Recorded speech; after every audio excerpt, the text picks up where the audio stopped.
So hey guys, welcome back to the channel. कैसे हो आप सब? आई होप आप सब बढ़िया होगे। जोरों शोरों से तैयारी आपकी चल रही होगी क्लास 12th वालों की।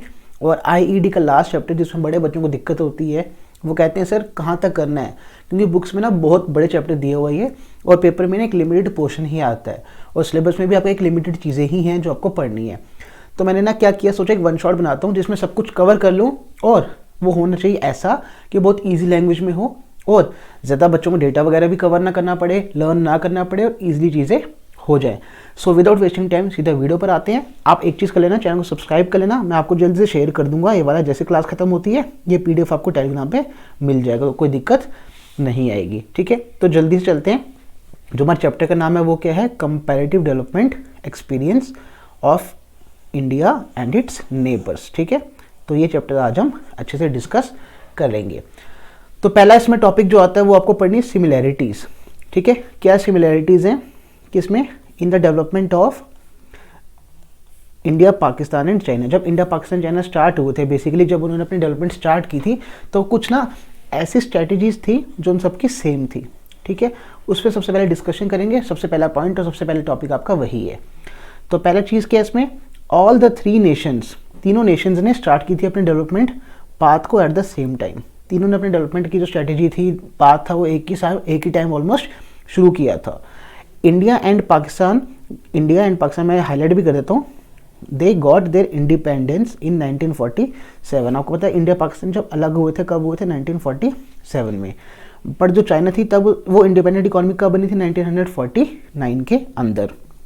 ये सेकेंड पॉइंट है। थर्ड पॉइंट जिसके अंदर आपको पढ़ना है वो क्या है, India and Pakistan adopting similar strategies such as creating public sector units. जब इंडिया पाकिस्तान ने अपनी स्ट्रेटजी शुरू की थी ना, तो दोनों का फोकस था कि यार देखो हमारे देशों में ना पैसा नहीं है, तो लोग पैसा तो लगाएंगे नहीं, हमें पहले लोगों को भला करना पड़ेगा। कैसे? पब्लिक सेक्टर यूनिट्स को डेवलप करके। तो दोनों ने क्या किया, पब्लिक सेक्टर यूनिट्स को डेवलप करना शुरू किया और सोचा हम यार पैसा खर्चेंगे ताकि हम वो लोगों के लिए लगा पाएँ, ताकि उनकी सोशल वेलफेयर हो पाए और हमारी कंट्री में डेवलपमेंट हो पाए। तो ये 3 पॉइंट्स इंपॉर्टेंट है। नेक्स्ट पे आते हैं। फिर उन्होंने लाया फर्स्ट 5 ईयर प्लान। ठीक है, इंडिया का जो पहला 5 ईयर प्लान था, ये आपका डेटा में एमसीक्यू में पूछ सकते हैं, 1951 में आया था। ठीक है, चाइना का आया था 1953 में, और हमें पाकिस्तान ने कॉपी करके 1956 में शुरू किया था पहला फर्स्ट 5 ईयर प्लान।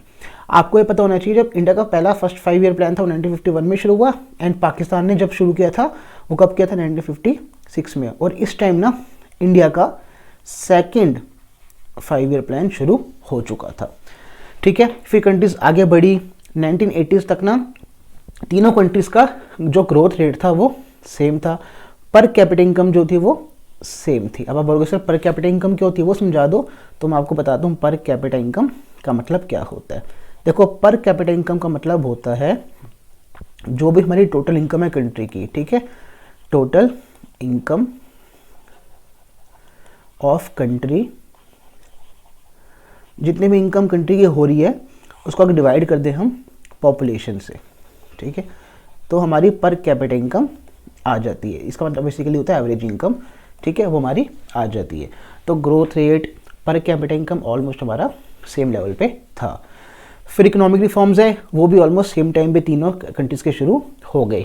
बट अब आगे पढ़ते हैं कैसे India, China and Pakistan develop हुए, इसके बारे में हमें आगे प्रॉपरली पढ़ना है। ठीक है, तो चलते हैं नेक्स्ट स्लाइड पर हमारी। तो पहली चीज़ हम अब नेक्स्ट टॉपिक जो पढ़ेंगे वो है डेवलपमेंट स्ट्रेटेजीज ऑफ 3 नेशंस। पहले तो हमने पढ़ ली इनकी सिमिलैरिटीज़ क्या थी। अब तीनों ने अपनी अलग अलग स्ट्रेटेजीज बनाई। ठीक है, कि कैसे हम आगे प्रोसीड करेंगे, कैसे हम आगे बढ़ेंगे। उसमें हम पहले इंडिया का पढ़ेंगे, फिर चाइना का, फिर पाकिस्तान का। तो इंडिया ने क्या किया, a sound trade system was introduced. India ने एक साउंड ट्रेड सिस्टम को इंट्रोड्यूस किया गया ताकि हम अपनी ग्रोथ को बूस्ट कर पाए। कैसे? इंपोर्ट और एक्सपोर्ट के रूप में। देन इंडिया ने स्टार्ट किए मैनी पॉवर्टी एलिवेशन प्रोग्राम्स। आज के टाइम पे भी काफ़ी पॉवर्टी एलिवेशन प्रोग्राम्स आ रहे हैं ताकि क्या हो, पॉवर्टी को कम किया जाए।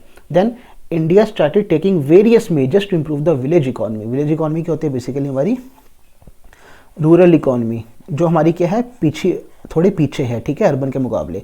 तो कैसे इसकी इकॉनमी को भी बढ़ाया जाए, उस पर इंडिया ने थोड़ा फोकस किया। अब इनके पीछे क्यों किया, क्योंकि इंडिया का मेन एम था कि यार एम्प्लॉयमेंट को जनरेट करना है। वो आज के टाइम पे भी एम है और उस टाइम भी था बट हम अचीव नहीं कर पा रहे हैं। क्यों? क्योंकि हमारी जो पॉपुलेशन है ना वो बहुत तेज़ इंक्रीज़ हो रही है, बहुत तेज़ी से बढ़ रही है, राइट। हम तो बहुत जल्दी चाइना को भी सरपास करने वाले हैं। तो क्योंकि हमारी पॉपुलेशन इतनी तेज़ बढ़ रही है जिसकी वजह से हम एम्प्लॉयमेंट जनरेट नहीं कर पा रहे हैं। वो उस टाइम भी गोल था, अभी भी हमारा यही गोल है। और एक और गोल क्या था? गेनफुल सेल्फ एम्प्लॉयमेंट, कि लोग अपने बिजनेस शुरू करें। क्योंकि जब लोग अपने बिजनेस शुरू करेंगे तो क्या होगा, खुद बताओ, वो लोगों को रखेंगे तो एम्प्लॉयमेंट बढ़ने लग जाएगी। तो इससे क्या होगा, जो अनएम्प्लॉयमेंट की इशू है वो कम हो जाएगा, ठीक है। तो ये स्ट्रेटजीज थी किसकी? हमारे इंडिया की। देन चाइना की बात करते हैं। चाइना का बता दूं वेरी वेरी इंपॉर्टेंट, ठीक है, अच्छे से इसको करके आपको जाना है। पहली चीज़ है चाइना ने लेके आया GLF यानी कि ग्रेट लीप फॉरवर्ड। अब ये क्या था भाई? इसको इंट्रोड्यूस किया गया कब? 1958 में। इंपॉर्टेंट आपके लिए। क्यों इंट्रोड्यूस किया गया? देखो पहले ना जो चाइना की इकॉनमी थी ना, हमारी तरह एग्रीकल्चर इकॉनमी थी, जिसको हम बोलते हैं agrarian economy. Agrarian means agriculture economy, ठीक है। उनको समझ आ गया था यार एग्रीकल्चर से हमें शिफ्ट होकर कहाँ भी जाना पड़ेगा, हमें इंडस्ट्रियलाइजेशन की तरफ जाना पड़ेगा। तो उन्होंने कहा हम एग्रेरियन इकॉनमी यानी कि एग्रीकल्चर इकॉनमी से शिफ्ट होकर मॉडर्न इकॉनमी में जाएंगे। कैसे? Through the process of rapid industrialisation. तो आपको पता होना चाहिए जो हमारे GLF है यानी कि ग्रेट लीप फॉरवर्ड कैंपेन है, उसका मेन मोटिव क्या था कि कैसे हम इंडस्ट्रीज को सेटअप करें, कैसे हम इकॉनमी को इंडस्ट्रियलाइज कर पाएं और एग्रेरियन इकॉनमी से निकलें। Second, great proletarian culture revolution. ये भी बड़ा इंपॉर्टेंट कॉन्सेप्ट है। ये भी कब आया था? 1965 के दौरान आया था। कौन लेके आया था? नाम बड़ा प्यारा सा है, बस लर्न नहीं होगा आपसे। माओ जेडोंग, ठीक है, माओ जेडोंग लेके आया था 1965 में। इसमें क्या होता था, जो भी स्टूडेंट्स होते रहे ना, ये जो प्रोफेशनल होते थे, ये चाहते थे उनको कैसे हम अपग्रेड करें। तो उनको कहाँ भेजा जाता था? उनको ना वर्क करने के लिए और सीखने के लिए ना कंट्री साइड में भेजा जाता था, ताकि कुछ सीखें, ताकि हमारी, क्योंकि जब ये सीखेंगे, जब लोग अपग्रेड होंगे तो ऑब्वियस ही बात है, जैसे जैसे लोग अपग्रेड होंगे, ह्यूमन रिसोर्स अपग्रेड होगा, तो ऑब्वियस ही बात है हमारी जो इकॉनमी है वो भी बढ़ने लगेगी। और बड़ी अच्छी ये सोच थी उनकी, तो ये चीज़ भी हुई। देन उन्होंने डुअल प्राइसिंग रिफॉर्म्स इंट्रोड्यूस किया। डुअल प्राइसिंग रिफॉर्म्स में क्या था? दो प्राइस उन्होंने सेलेक्ट किए थे। कोई भी कमोडिटी होती थी ना, उसके दो प्राइजेस होते थे। अब दो प्राइजेस कैसे? देखो, पहला तो होता जो गवर्नमेंट फिक्स करती थी, ठीक है, और किसानों को उस पर बेचना पड़ता था जो गवर्नमेंट ने फिक्स किया। और सेकंड, जो बाकी गुड्स ज़्यादा थे, देखो जो कुछ गुड्स होते थे जिनको गवर्नमेंट लगता था यार ये तो इनके प्राइसेस फिक्स होने चाहिए, उसको चाइना की गवर्नमेंट फिक्स कर लेती थी और फार्मर्स को मजबूर होकर उस प्राइस पे बेचना पड़ता था। और सेकंड, जो रिमेनिंग गुड्स हो जाते थे ना, उसको आप अपनी मर्जी से बेचो मार्केट में, और इस पर कोई रिस्ट्रिक्शन नहीं थी। तो डबल प्राइसिंग रिफॉर्म्स आ गए, ठीक है। Then SPZ, very very important. SPZ जो हमने चीटिंग की है, बेसिकली हमने चाइना से कॉन्सेप्ट लिया है स्पेशल इकोनॉमिक जोन का। इंडिया में अब इस टाइम काफ़ी चलता है। वो क्यों सेटअप किए गए थे? ताकि फॉरेन इन्वेस्टर्स को लाया जाए, ठीक है। अब होता क्या था SPZ में? होता क्या, मैं आपको बता दूं, SPZ में ना जो भी फॉरेन इन्वेस्टमेंट्स होती हैं ना, ठीक है, उन पे ना काफ़ी इंसेंटिव्स मिलते हैं आपके इन्वेस्टमेंट्स पे। जैसे सपोज करो इलेक्ट्रिसिटी में आपको छूट दे दी, आपको पावर में वाटर में छूट दे दी, ठीक है, आपको टैक्स में रिबेट दे दी। वो सारा ऐसे किया जाता है स्पेशल इकोनॉमिक जोन्स में। और भी चीज़ें होती हैं, जैसे एक जोन सेटअप कर दिया, ठीक है, उस जोन के अंदर जो भी चीज़ होगी वो मानी जाएगी इम्पोर्ट, और इम्पोर्ट है, और जो बाहर वो भेजेंगे वो एक्सपोर्ट मानी जाएगी। तो मतलब ऐसे ज़्यादा डीप में आपको जाने की ज़रूरत नहीं है, ठीक है जी। देन पाकिस्तान पे आते हैं बिचारी पे, उसका भी थोड़ा देख लेते हैं। कोई बात नहीं, पसंद नहीं हमें, बट पढ़ना पड़ेगा, ठीक है। पहली चीज़, पाकिस्तान ने अडॉप्ट किया था mixed economy system. Mixed economy क्या होती है? इस टाइम हमारी इंडिया की इकॉनमी जो है मिक्स्ड इकॉनमी ही है, जहाँ पे क्या होता है दोनों, एक पब्लिक सेक्टर भी और प्राइवेट सेक्टर दोनों एग्जिस्ट करते हैं और दोनों अपने हिसाब से काम करते हैं मिलके। सेकंड, ग्रीन रेवोल्यूशन, यहाँ पे हमने ना पाकिस्तान को कॉपी किया था, ठीक है। जो आपने पढ़ा ना ग्रीन रेवोल्यूशन, वो पाकिस्तान से ही आई थी, जिसमें मिरेकल सीड्स यूज़ करते थे, जिसको हम HYV सीड्स भी बोलते हैं। तो उन्होंने ग्रीन रेवोल्यूशन को इंट्रोड्यूस किया गया था। क्यों? ताकि जो प्रोडक्टिविटी है बढ़ जाए और हम जो फूड में सेल्फ सफिशिएंट बन जाए, ऐसा पाकिस्तान का मानना था। उनका अच्छा स्टेप था और बाद में हमने उनको कॉपी भी किया था, किसने? इंडिया ने, ठीक है। Then third, in the late 1950s and 1960s, 1950s और 1960s के दौरान पाकिस्तानी ने अडॉप्ट किया variety of regulated policy framework for the growth of domestic industries. उनको लगा डोमेस्टिक इंडस्ट्रीज को कैसे बढ़ाया जाए, ठीक है। तो उन्होंने काफ़ी फ्रेमवर्क लाए, जिससे क्या हो गया, कंपटीशन को वो कम कर पाए और अपने डोमेस्टिक इंडस्ट्रीज़ को वो बढ़ा पाए, उनकी ग्रोथ को इंक्रीज करवा पाए। तो ये चीज़ पाकिस्तान ने उस टाइम सोची थी। क्लियर है? तो ये जो हमने पढ़ा वो थे डेवलपमेंट स्ट्रेटजीज इंडिया, चाइना और पाकिस्तान की। Next important topic, India's edge over Pakistan, यानी कि इंडिया जो है पाकिस्तान के किन चीज़ों में आगे है। बड़ा मजा आएगा आपको पढ़ के, है ना? मज़ा तो आ रहा होगा, यस सर। ठीक है, बस ये चीज़ें कर जाना, इससे बाहर कुछ भी नहीं आना है, मेरी गारंटी है। तो चलो, पहली चीज़, India is better placed in the area of skilled manpower. India जो है बेटर पोजीशन में, अगर हम बात करें स्किल्ड मैन पावर में, ठीक है, अगर हम बात करें रिसर्च के एरिया में, और अगर हम बात करें डेवलपमेंट इंस्टीट्यूशंस में, यहाँ पे इंडिया पाकिस्तान से आगे है। Second point, issues of health facilities, जो हेल्थ फैसिलिटीज़ हैं इंडिया में ना, और जो इन्फेंट मोर्टेलिटी रेट्स हैं, दोनों में इंडिया पाकिस्तान से आगे है। ठीक है, तो ये भी एक अच्छी चीज़ है। देन थर्ड, बड़ा मज़ेदार किस्सा है, बिकॉज मैं भी पीएचडी कर रहा हूँ। कहता था नंबर ऑफ पीएचडीज, जिनके आगे डॉक्टर डिग्री होती है ना, लिखा होता है सपोज डॉक्टर, ऐसे कुछ आगे, तो वो पीएचडीज होते हैं बेसिकली। ठीक है, जो डॉक्टर्स नहीं होते बट उनके आगे डॉक्टर लिखा होता है, वो पीएचडीज होते हैं। क्लियर? क्योंकि उन्होंने किसी एरिया में ना रिसर्च की होती है। क्लियर? तो कह रहे हैं जो नंबर ऑफ पीएचडीज होते हैं ना प्रोड्यूस्ड बाय इंडिया, जो इंडिया प्रोड्यूस करी पीएचडी वाले लोग साइंस में और इंजीनियरिंग में, हर साल, एक साल की बात हो रही है, एवरी ईयर, वो ज़्यादा हैं than the entire stock of PhDs in Pakistan. यानी कि जितने लोगों ने आज तक पीएचडी की है ना पाकिस्तान में, उनसे ज़्यादा तो हमारी पीएचडीज एक साल में हो जाती हैं। अगर हम सिर्फ साइंस और इंजीनियरिंग की बात करें, हम सोशल साइंस को छोड़ ही दें, कॉमर्स को छोड़ ही दें, हम आर्ट को छोड़ दें, सिर्फ हम अगर साइंस की बात करें और इंजीनियरिंग की बात करें, राइट, तब भी एक साल में जो हम पीएचडी करते हैं लोग यहाँ से इंडिया से, वो पाकिस्तान के टोटल पीएचडी से भी ज़्यादा हैं, है ना? है ना मज़ेदार फैक्ट। और चौथा, India is ahead in the areas of space research, अगर करनी हो आपको, ठीक है, टेक्नोलॉजी की बात हो, डिफेंस टेक्नोलॉजी, जेनेटिक्स और भी चीज़ें आती हैं इसमें से। कम्युनिकेशन में भी हम, कम्युनिकेशन फैसिलिटीज़ वगैरह में भी हम किससे आगे हैं? पाकिस्तान से आगे हैं। ठीक है, तो इन चीज़ों में हमारा एज है ओवर पाकिस्तान। इंपॉर्टेंट है, पढ़ लेना अच्छे से, पेपर में आ सकता है। Then Pakistan edge over India, भाई देखो हमारे में थोड़ी खामियां हैं, है ना? तो पाकिस्तान भी कहीं कहीं एज है हमारे इंडिया पर। कहाँ पर है? पढ़ लेते हैं, मन तो नहीं करा बट पढ़ना पड़ेगा यार। पहला, access to improved water resources, वहाँ पे जो वाटर रिसोर्सेज थोड़ा इंप्रूव है इंडिया से। ठीक है, पानी थोड़ा साफ है। Reduction in below poverty line, अब देखो इंडिया की ना पॉपुलेशन बहुत है, ठीक है, पॉपुलेशन के हिसाब से देखें ना, तो यहाँ पे ना ज़्यादा लोग हैं जो बिलो पॉवर्टी लाइन के अंदर फॉल करते हैं। ठीक है, बीपीएल के अंदर फॉल करते हैं। Third, migration of workforce from agriculture to industrial sector, देखो हमारी जो इंडस्ट्री है ना, हमारी जो कंट्री है ना, वो आज के टाइम पे भी ना एग्रीकल्चर बहुत ज़्यादा डिपेंडेंट है। ठीक है, इंडिया जो है आज के टाइम पे भी ना काफ़ी डिपेंड है एग्रीकल्चर सेक्टर पे, जबकि हमें इंडस्ट्रियल सेक्टर पे डिपेंड होना चाहिए, वो नहीं है।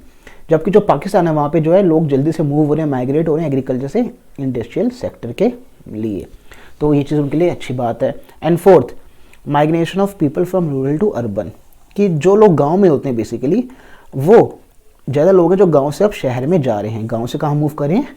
शहर में मूव कर रहे हैं, वो भी इंडिया से ज़्यादा हैं एज़ पर अगर हम पॉपुलेशन की परसेंटेज के हिसाब से देखें।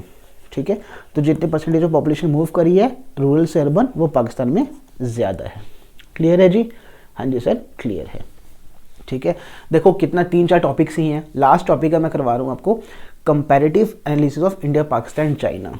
ठीक है जी, ये आपका लास्ट चैप्टर है, लास्ट चैप्टर बोलूँ, लास्ट टॉपिक है लास्ट चैप्टर का। ठीक है, इसके बाद आपको कुछ भी नहीं करना और इससे बाहर कुछ भी नहीं आएगा यार।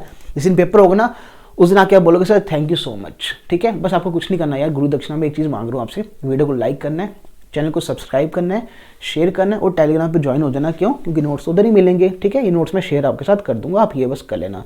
बेशक आपको प्रिंट निकलवाना को निकलवा लेना, कोई दिक्कत नहीं है। ठीक है जी, आओ तो अब एनालिसिस करते हैं। इस टाइम इंडिया कहाँ पे खड़ा है, पाकिस्तान कहाँ पे खड़ा है और चाइना कहाँ पर खड़ा है, वो देख लेते हैं। अलग अलग इंडिकेटर्स के हिसाब से हम देखेंगे। पहला है डेमोग्राफिक इंडिकेटर्स। ठीक है, तो उसमें पहला देखते हैं, China is the most populous country in the world. मतलब पॉपुलस का मतलब होता है हाईएस्ट पॉपुलेशन। ठीक है, पॉपुलस का मतलब वो पॉपुलेशन की बात मैं करूँ तो कह रहा है हाईएस्ट पॉपुलेशन जो है वो चाइना की है। ये तो आई होप सबको पता होगा। सेकंड पे कौन आता है हमारी प्यारी सी? इंडिया, यानी कि भारत, जबकि कह रहे हैं इंडिया जो है it rank second in the world, हम सेकंड रैंक करते हैं वर्ल्ड में इन टर्म्स ऑफ पॉपुलेशन। और मज़ेदार से चीज़ क्या है, जो पाकिस्तान की पॉपुलेशन है ना, वो अगर हम चाइना या इंडिया की बात करें उसकी सिर्फ 1/10 है, सिर्फ 1/10 ऑफ इंडिया या फिर चाइना, इतनी कम पॉपुलेशन है पाकिस्तान की, हमारी 1/10 भी नहीं है, ठीक है। और वो कहते हैं हमसे लड़ाई करनी है। अगला, density of population of China, जो डेंसिटी है पॉपुलेशन ऑफ चाइना की वो भी लोएस्ट है as compared to Pakistan and India में, चाइना लिखा हो यहाँ पे as compared to Pakistan and India, ठीक है।